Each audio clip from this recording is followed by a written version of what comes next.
Valdir Comenho, tudo bem, Salvador? Prazer. Comenho, é? Comenho. Nacional Família Nipônica. É, italiano. Tutti buona gente. Tutto buona gente. Tem muito italiano em Bauru? Tem bastante. Tem bastante? Tem, a colônia é sim. grande. E o senhor veio para São Paulo, moço? Olha, eu vim com 20 anos. 20 anos. 20 anos. Morei até os 20 lá, fiz o curso colegial lá em Bauru. É. Depois mudei para São Paulo. Em São Paulo, eu fiz faculdade, me formei em geógrafo. Aí fui dar aula, porque o campo de geógrafo, praticamente naquela época, não existia, né? Era fechado. Então, acabei me transformando em professor de geografia. Licionei, me aposentei na Escola Caetano de Campos. E já está fazendo, acho que uns 16, 17 anos que eu estou aposentado, né? E de onde vem seu interesse, que acabou resultando no lançamento desses dois livros? Seu interesse pelo rádio, pela história do rádio? Olha, eu sempre pelas gostei, personalidades sabe, do assim, rádio. nunca trabalhei em rádio, mas sempre gostei de rádio. Gostava de programas de auditório, ia muito para o Rio de Janeiro. Já em Bauru, morando em Bauru, eu já frequentava o Rio de Janeiro, os programas de auditório. Ia na Rádio Nacional? Na Rádio Nacional. Olha. Então, porque você estava falando que tem um fenômeno muito interessante, por exemplo, naquela época, no interior se ouvia muito mais as rádios do Rio do que as de São Paulo. Exatamente, muito mais. Elas pegavam melhor, sintonizavam Pegavam, melhor. sintonizavam melhor o povo estava acostumado assim com os artistas do Rio, do né? Rio, né? As novelas do Rio. E a Rádio Nacional era como se fosse a Globo hoje. em dia, É. né? Então Dominava, todo né? mundo só ouvia a Rádio Nacional. E eu, desde aquela época, gostava muito da Dalva de Oliveira, cantora. Então, sempre férias eu passava no Rio, eu ia em todos os programas da Dalva de Oliveira, programas de auditório, que até ela acabou me conhecendo, tanto que eu fui... frequentar, ela acabou me conhecendo. E esse foi o início.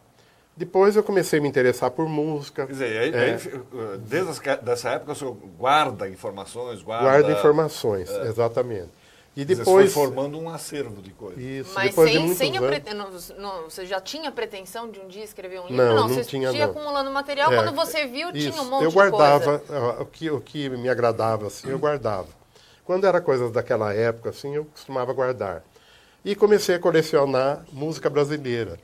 Então, foi quando surgiu o CD, todo mundo começou a transformar o LP em CD.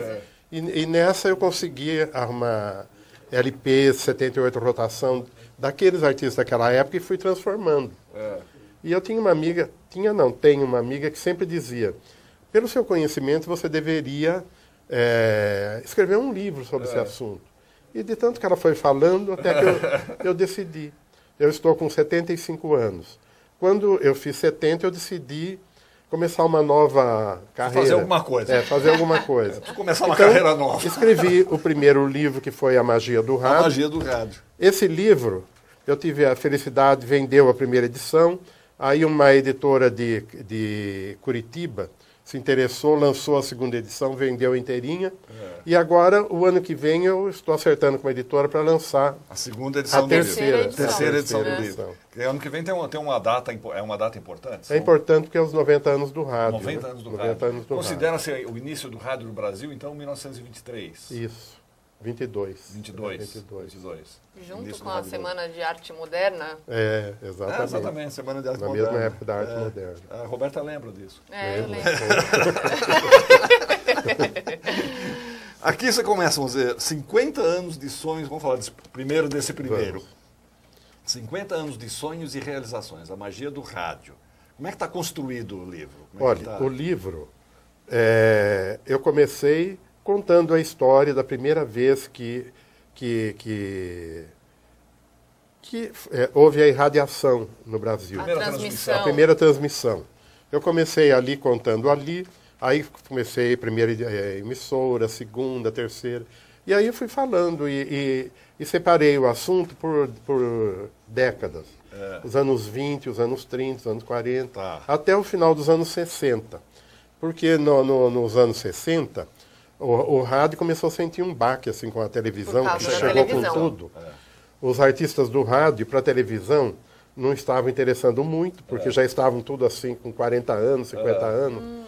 E a televisão queria gente nova, rosto bonito. Além do que, coisas. tem um fenômeno muito engraçado que aconteceu naquela época, que isso devia até ser explorado num filme, alguma coisa assim, que nem todos os artistas de rádio se davam bem na televisão também. Nem todos. Minha avó, por exemplo, que eu via muita novela, É. ela era apaixonada por alguns artistas de rádio que faziam aquela voz maravilhosa. É. Né? Aí quando via o cara, ele era Ficava horroroso, baixinho, frustrada, feio. né?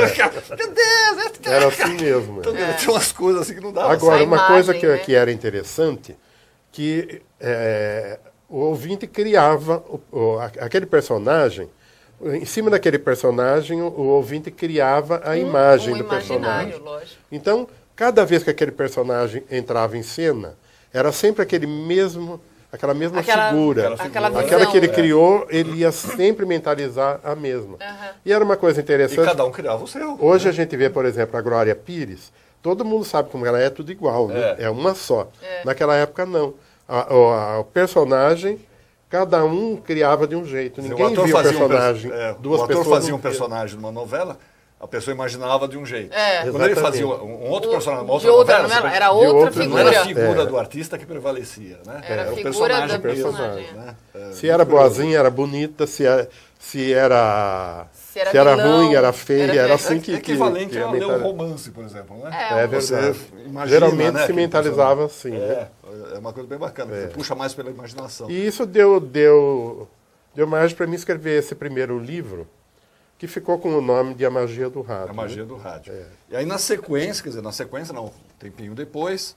Como ele terminou no final dos anos 60, 60? as pessoas ficavam me perguntando. Vai Então eles continuar? perguntavam assim, e Nora Ney, a cantora Nora Ney, que fim deu?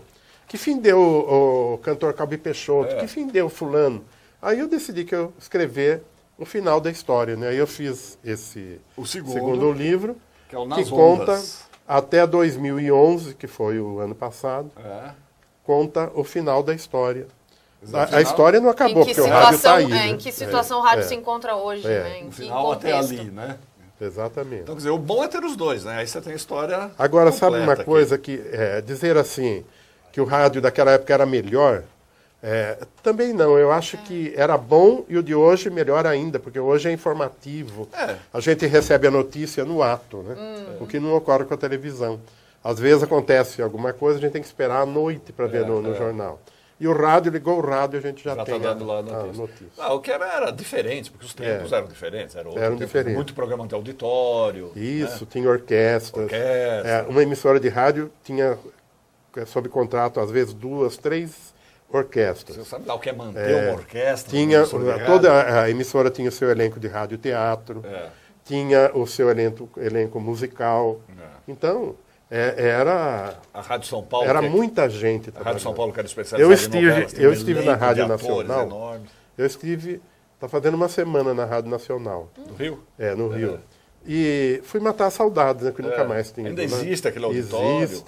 Só que o auditório foi reformado e diminuíram o tamanho, né? Mas é o mesmo. Hoje é tudo gravado, os programas são todos gravados. Grande, 2 andares que ocupa a emissora. E a emissora está lá, né? Ainda mandando... Mas não realiza mais, né? Não tem nenhuma emissora que não faz um revival, por exemplo. Uma sessão antigamente, assim, não tem nenhuma. Não tem nenhuma. A gente tem umas fotos aí, seu Valdeiro. Querendo passar umas fotos de alguns personagens que o senhor retrata aqui nos livros, para a gente ir comentando um pouco, para as pessoas terem ideia de qual é a abordagem que o senhor dá aqui no livro.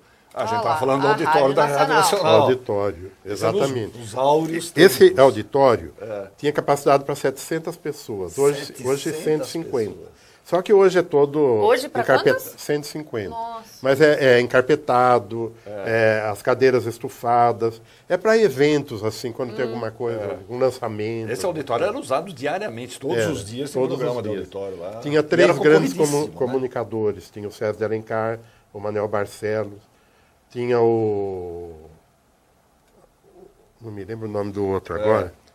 Mas todos os dias tem um programa aí. Todos os dias tinha programa. E era concorridíssimo, né? Você sim. conseguia entradas. A Rádio Nacional, no final do período áureo dela, teve uma confusão também, negócio de... Teve. Inclusive, nos 2 livros eu conto Já na época toda da essa ditadura, história já, contada aí. Na época da ditadura, foi isso? Foi na época da ditadura. Foi que existia duas correntes lá dentro, né? Tinha os de esquerda e os de direita. Então, os de direita acabaram caguetando os de esquerda. E aí foi feita uma lista com 100 e tantos nomes, desses 100 e tantos, 36 foram expulsos. E os demais pegaram suspensão, essas coisas todas. Depois, com o tempo, esses 36 voltaram. Quando acabou a ditadura, eles voltaram. Mas só que já não tinha mais 36, porque muitos já haviam falecido. E os que estavam... dizimaram a esquerda da rádio, né? Isso marcou muito a carreira do César... César de Alencar. César de Alencar, que foi um dos caras que elaborou essa lista. Isso dizem, né? Porque a tal lista... Ninguém viu. Assim, todo mundo fala na lista. Você pergunta, eu estava perguntando para o Gerdaldo Santos, que estava na lista. Ele falou, não, a lista existiu. Eu falei, mas você viu, você pegou na mão? Não, eu não peguei na mão, mas existiu. Eu não vi ninguém que dissesse que viu a lista. E o César de Alencar disse que não escreveu essa lista. Que essa lista foram militares que fizeram. Mas ele ficou muito marcado com isso. Porque já eram pessoas lá dentro... que não tinham que esconder. O Jorge Goulart e a Nora Ney, por exemplo, era um casal que eram mesmo declaradamente do Partido Comunista, de esquerda, então eles não escondiam. Mário Lago sempre foi, a vida inteira, declaradamente. Mário Lago sempre foi declarado. Então... Essas histórias estão aqui. Estão aí. Estão aqui, nas ondas da magia do rádio, o Valdir Cominho. Aí eu conto toda a história. Que não passa a ser... Eu conto da maneira que o Mário Lago contou e da maneira que o César... São duas maneiras diferentes. Aí o leitor decide. Faz sua análise. Eu gosto mais da versão do Mário Lago. Essa era a Dalva de Oliveira. Que tirou o senhor do Bauru para ir para o Rio de Janeiro para ver os shows. Existia um concurso na época de Rainha do Rádio e o Rio de Janeiro elegeu 10 rainhas. 10 rainhas. A Dalva de Oliveira foi uma das rainhas. O que havia de mais importante para a cantora, para a mulher, seria a eleição de rainha do rádio, porque dava a ela o direito de se apresentar em qualquer rádio do Brasil. Porque, como havia contratos, não podia. Então, a rainha tinha o direito de ir em todas as emissoras do Brasil. A partir do momento que ela tinha sido eleita, as portas estavam abertas, o salário aumentava, o cachê era maior. Fora a promoção que isso gerava para ela. Quer dizer, o rádio era tão importante que tinha revistas especializadas. Exatamente. Essa aí é uma delas, a revista do rádio. Eu esqueci de trazer o meu óculos. E eu estou vendo, mas estou vendo meio de longe. Essa ali é a Marlene. A Marlene com o Manuel Barcelos. Isso, com o Manuel Barcelos. Manuel Barcelos foi um grande apresentador. Havia várias revistas especializadas nos artistas do rádio. E a revista falava sobre o quê? A programação? Sobre o artista? Tinha duas revistas. Olha, tinha a revista do rádio e a Radiolândia.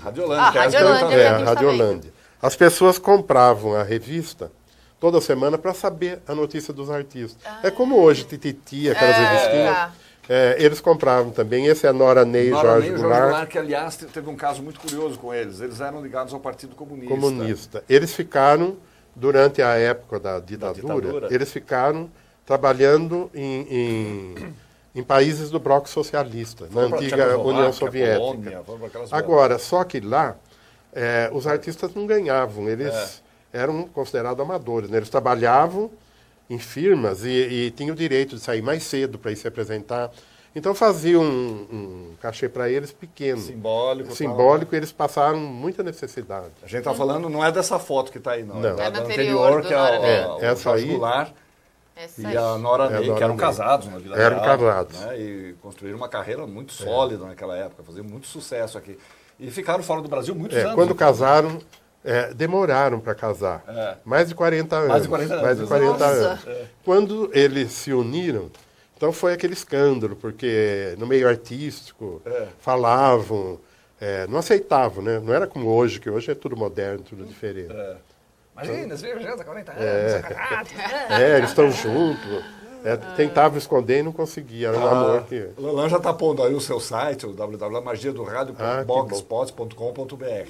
Agora sim, vamos lá. Outra foto. Mais fotos. Quero ver foto. As Batista. Essas são as irmãs Batistas. A Linda e a Dircinha Batista. Tiveram um final muito triste. Elas... A Linda Batista chegou a ter 4 carros. quando ela saía, ela combinava o vestido com cabelo, o colar, com o brinco, tudo brilhante, esmeralda. Jogava em cassinos. Teve um enorme sucesso, né? Uma vida suntuosa e acabaram na miséria, sem nada. Morreram pobres. Né? A Dircinha Batista foi internada numa clínica no Rio de doentes mentais, terminou numa clínica de doentes mentais. Tristeza, né? As irmãs Batista que fizeram um enorme sucesso, né? Esse ainda está aí até hoje, né? Aguinaldo Raiol. E era um galanzão, né? Ele pegou o final, viu? Ele pegou o final. O final do rádio. E já era mais televisão. Né? Mas ainda foi da Rádio Nacional. Chegou a fazer muitas novelas em televisão. Chegou. Eu me lembro que ele fazia fotonovela. Fotonovela. Na revista Grande Hotel. Existia a Grande Hotel, isso mesmo. Fotonovelas, Aguinaldo Raiol. Grande voz e está aí nativa tá aí cantando até hoje, né? Quem mais? Calbi Peixoto. Nossa. Se não está escrito... Jamais. Se não está escrito Calbi Peixoto, você não sabe quem é. Não sabe quem é. Calbi Peixoto, cabelo, tudo diferente, né? Cabelo, né? Meio pichain. E esse cachimbo? De onde veio esse cachimbo? Isso era moda, né? Tirar fotografia com o cigarro na mão, com o cachimbo. Isso aí era chique, assim. Era chique, era charme. Charmoso, né? Calbi sempre fez muito sucesso, né? Uma carreira inteira de sucesso. Sempre fez. E eu acho que é uma das grandes vozes do Brasil. Sem dúvida. Uma das mais bonitas quentes, né? Também está nativa. E que está nativa. Se apresenta sempre no Bar Brahma, Bar Brahma, né? Acho que às segundas-feiras tem Ele e a Ângela Maria também se apresentam no Bar Brahma. Grandes amigos, inclusive. Grandes amigos. Já gravaram juntos. O que mais? Aí, Ângela Maria. Nós falamos dela, Ângela Maria. Um belo corpete, né?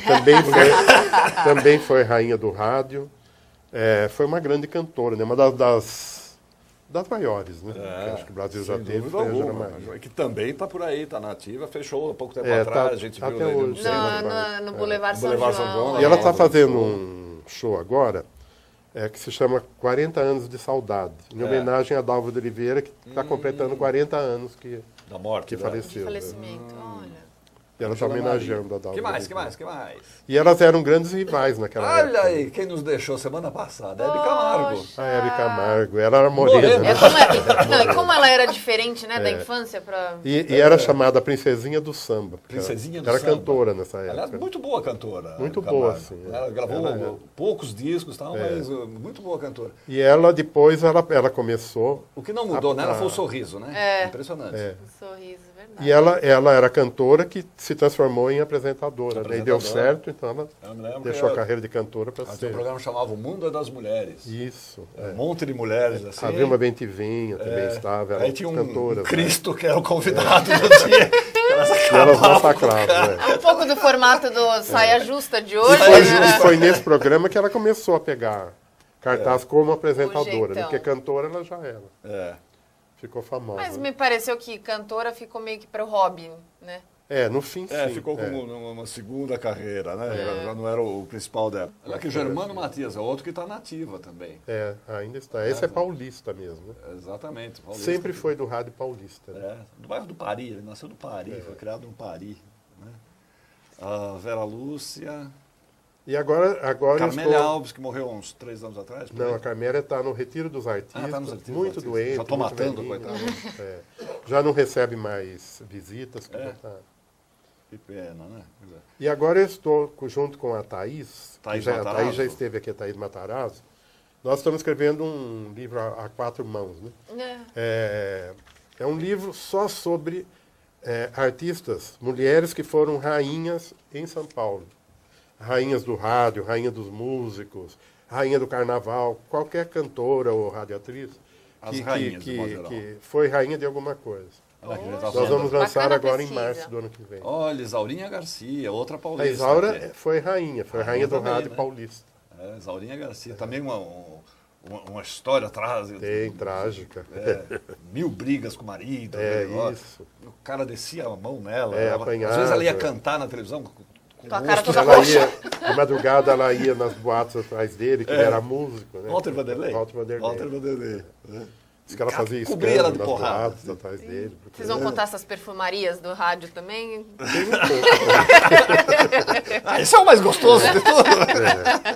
Isso é o que tem mais gostoso. Né? Cascatinhana, grande dupla, que lançou o Índia, né? Índia, Meu primeiro amor. Nelson Gonçalves, não podia faltar, né? Esse Nelson Gonçalves, que voz maravilhosa também. Esse é medalhão, né? Medalhão, né? É um dos graves mais bonitos, é o dele, né? Sim, ele atingiu um tom de grave, né? Bonito. Que era uma coisa Eu impressionante. acho que o grave mais bonito, acho que é o dele. Né? Né? Calbi também tem um bom grave, né? Tem um bom, mas agora, nessa época, tinha que ter voz mesmo, assim, porque o cantor cantava, atrás dele tinha uma orquestra. Então é diferente. Hoje grava-se tudo por pedaços, essas coisas, né?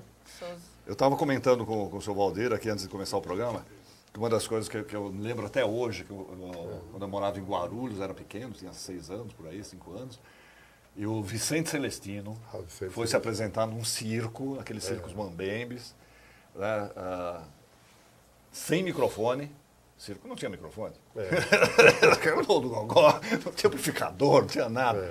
Aquele circo lotado, e o cara... E dava pra ouvir. E as pessoas, todo mundo ouvia, coisa de arrepiar. Pior que quando eu era criança, quando eu era criança, menino, eu imitava o Vicente Celestino, eu queria cantar com aquela voz toda poderosa dele, né? Que ele é barítono. Barítono e uma potência de voz impressionante. Né? Seu Valdir, onde se encontram os seus livros? Como é que as pessoas que têm interesse? Onde é que a gente encontra os dois? Bom, tem uma edição esgotada, né? Esse aí está esgotado. Está aguardando a próxima edição. Isso aqui você não vai encontrar em lugar nenhum. Não. Só no ano que vem. Mas é bom a pessoa já comprar o segundo. Isso. Depois ela compra o primeiro. Aí ela se anima a comprar o primeiro. Legal. Esse livro, na Livraria Cultura. Eu não cito muitas livrarias, que é bobagem. A Cultura pediu... Entrega em casa, tudo maior facilidade. Pode comprar lá na livraria ou pelo site da livraria. Ou pelo site da livraria, ou pelo meu e-mail que foi colocado tá ali, na... Valdir Comenho 1. Pelo meu e-mail já recebe com autógrafo tudo direitinho. Porque tem pessoas que gostam. Sai mais caro? Especialíssimo, hein? Sai o mesmo preço da livraria, né? Valdir Comenho 1@hotmail.com. Vamos aguardar o próximo trabalho aí, esse a 4 mãos da Thaís. Se Deus quiser, vai sair. As rainhas do rádio. Não, vai ser as rainhas. Não, vai chamar A Dinastia do Rádio Paulista. Dinastia do Rádio Todas Paulista. as que foram rainhas. Né? Que legal. Seu Valdir, obrigado pela sua presença. Eu quem agradeço. Parabéns pelo seu trabalho. Obrigado a vocês. Obrigada, Valdir.